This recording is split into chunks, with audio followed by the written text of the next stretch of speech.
இயற்கை எழில் மிகுந்த நீலகிரி அண்மை காலமாக ஆபத்தான பகுதியாகவும் மாறி வருகிறது. அந்த ஆபத்து என்ன விவரிக்கிறது இந்த செய்தி தொகுப்பு.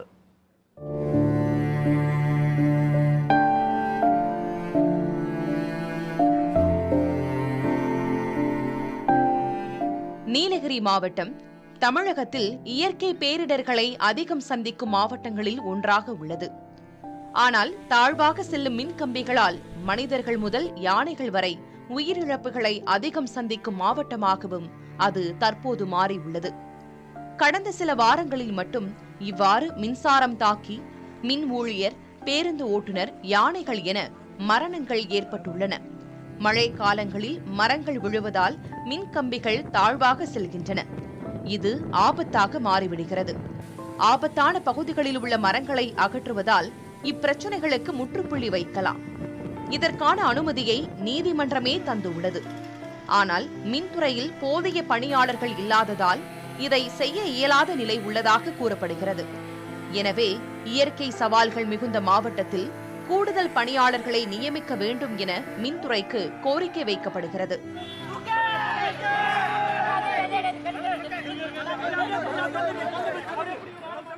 நிலச்சரிவு ஏற்படக்கூடிய மாவட்டம்.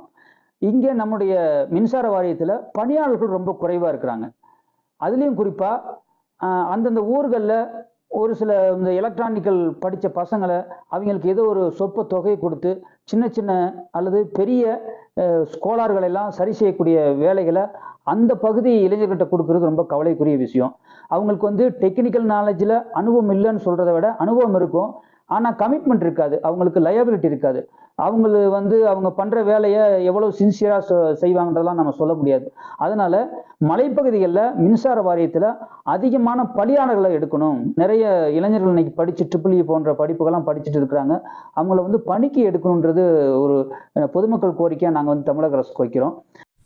மண் சரிவு ஆபத்தில்லாத பகுதிகளில் நிலத்திற்கு அடியில் மின் கம்பிகளை புதைத்தல், இன்சுலேட்டட் கம்பிகளை பயன்படுத்துதல் போன்றவற்றால் விபத்துகளை தவிர்க்க முடியும் என்று கூறப்படுகிறது.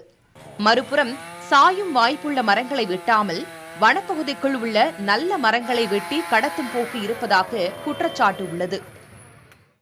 ஏற்கனவே உயர்நீதிமன்றமே மரங்களை மிகுந்த ஆபத்தான நிலையிலே சாலையோரங்களிலே இருக்கிற மரங்களை, இந்த பூமிக்கு ஒவ்வாத மரங்களை வெட்ட சொல்லி ஆணையிட்ட பிறகும் கூட அந்த ஆணையை பயன்படுத்தி நல்ல வனப்பகுதியிலே இருக்கிற சோலை மரங்களை வெட்டுகிற கடத்தல் கும்பல், களவாணி கூட்டம் வேலை செய்கிறதை தவிர இந்த அரசு, இங்கிருக்கிற அரசு அதிகாரிகள் உள்ளபடியே சாலைகளில் ஓரங்களிலே இருக்கிற ஆபத்தான மரங்களை வெட்டாமல் இருக்கிறார்கள்.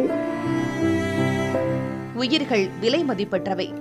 பணியாளர் பற்றாக்குறை போன்ற காரணங்கள் மரணங்களுக்கு மறைமுக காரணமாக அமைவது மிகப்பெரிய தவறு. மாற்று ஏற்பாடுகள் மூலம் மனிதர்கள் மற்றும் விலங்குகள் உயிரிழப்புகளை மின்துறை தடுத்து நிறுத்தும் என எதிர்பார்க்கின்றனர் நீலகிரி மக்கள். புதிய தலைமுறைக்காக நீலகிரியிலிருந்து செய்தியாளர் ஜான்சன்.